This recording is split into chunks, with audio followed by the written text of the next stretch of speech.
Hey, what's up guys? Back with another update here. I know I said I was going to come back and do my hip-hop update soon, but I'm still waiting on one more record. It had to be resent out, so probably be here next week, I'm guessing. So, but for now I came across a bunch of jazz, mostly jazz records in this one. There's going to be a couple funk, soul, and a couple comedy records, so let's get into it. First up, we got some Funkadelic, One Nation Under a Groove. Everyone knows this album, or you should. So I'm not going to say too much about this. Great stuff from Funkadelic right there. Pretty cheap too, considering. I know they usually only go for a little bit, but this was only a couple bucks, so I had to pick that up. Next up, Stevie Wonder, Songs in the Key of Life. This didn't have the 7-inch with it, unfortunately, although the records are really nice, in really nice condition, so I'm sure I could find a 7-inch around somewhere. If anyone has an extra, hit me up. I definitely need that to complete it. Let's get into the jazz for now. We got, first up, Wynton Marsalis. This is, I believe, just self-titled. Yep, this is just self-titled.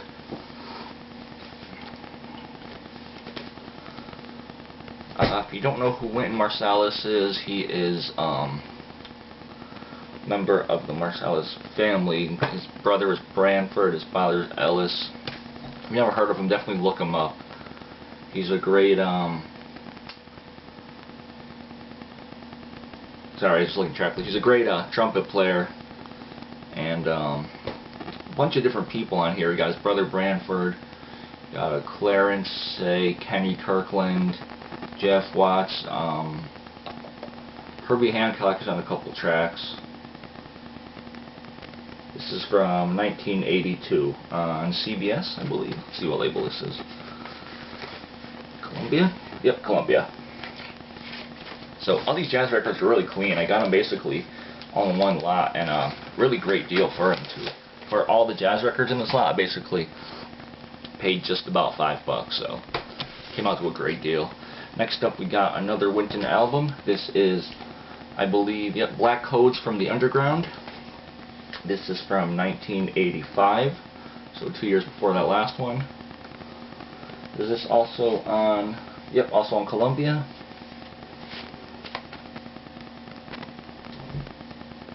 This one has the same players, most of the same players from before, except you got Ron Carter on bass on one track, and it doesn't have Herbie Hancock.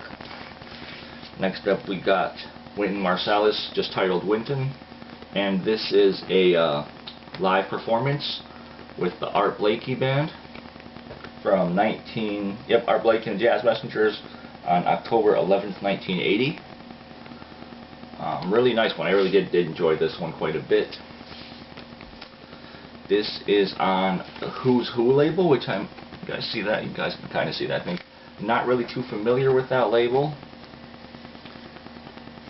If anyone knows anything else that was released on it, please let me know.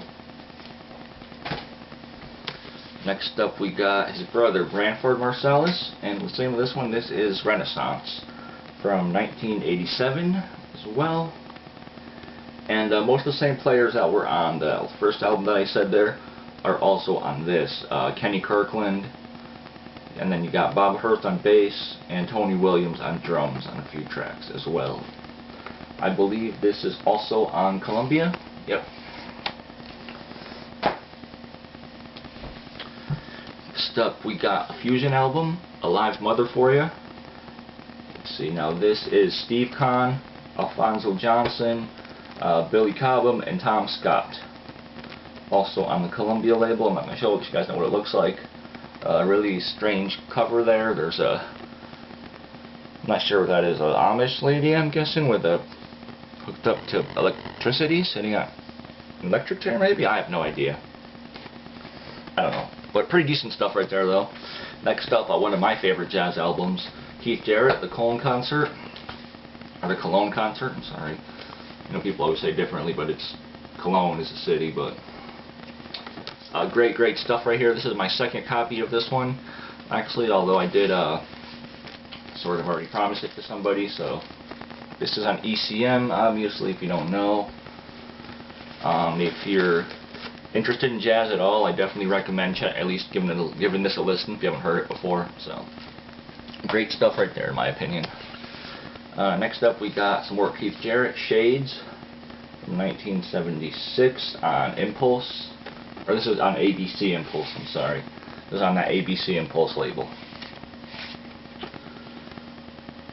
This has Dewey Redman, Charlie Hayden on bass.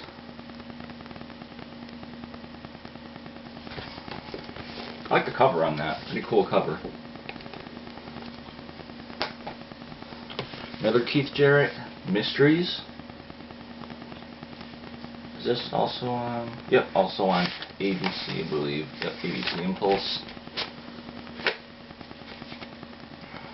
I'm not the biggest Keith Jarrett. I mean, I like Keith Jarrett. He's not my favorite jazz player, but I do like him, except there's just a lot of his stuff in this lot, so it worked out pretty good. All of these were pretty good albums. I enjoyed most of them, except for this one right here. I wasn't too hot on this one, if I remember correctly. I got to re-listen to it, but Via Blue. Yeah, I don't know. I remember listening to this one. I wasn't really feeling it all that much. I didn't think it was that great. Another one on ABC Impulse there. This one just kind of seemed like I was just getting a bit bored with it, as opposed to the other ones.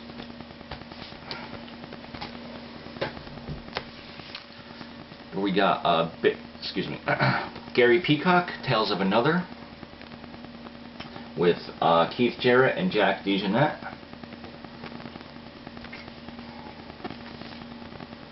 And this is also on ECM from 1977.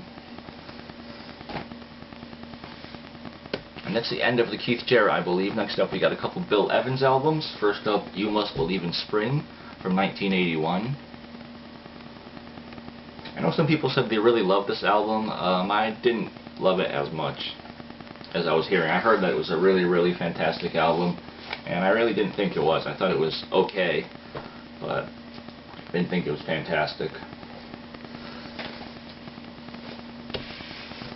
Next up, we got Tony Bennett and Bill Evans, the Tony Bennett and Bill Evans album. I think that's what it's called. Yep, the Tony Bennett Bill Evans album on Fantasy.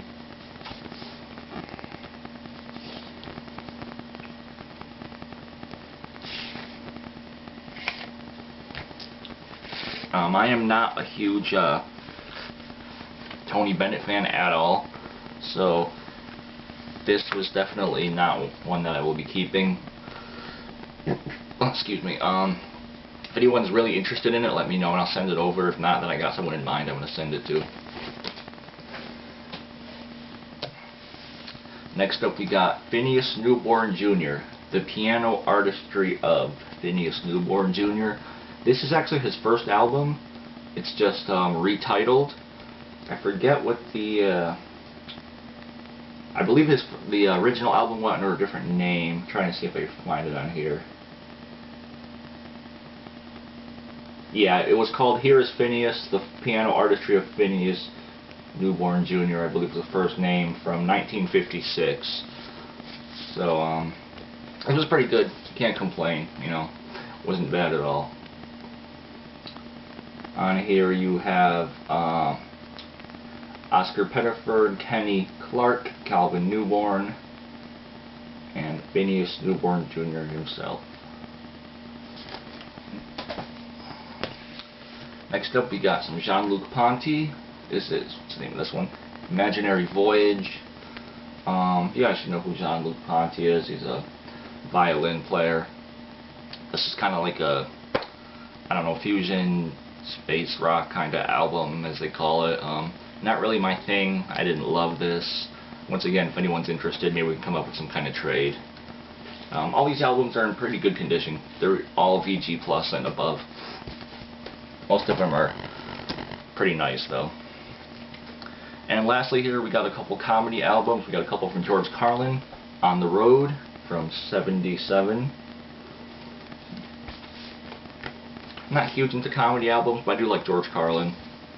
He's one of my favorite comedians. And lastly here, we got a sealed copy of A Place for My Stuff.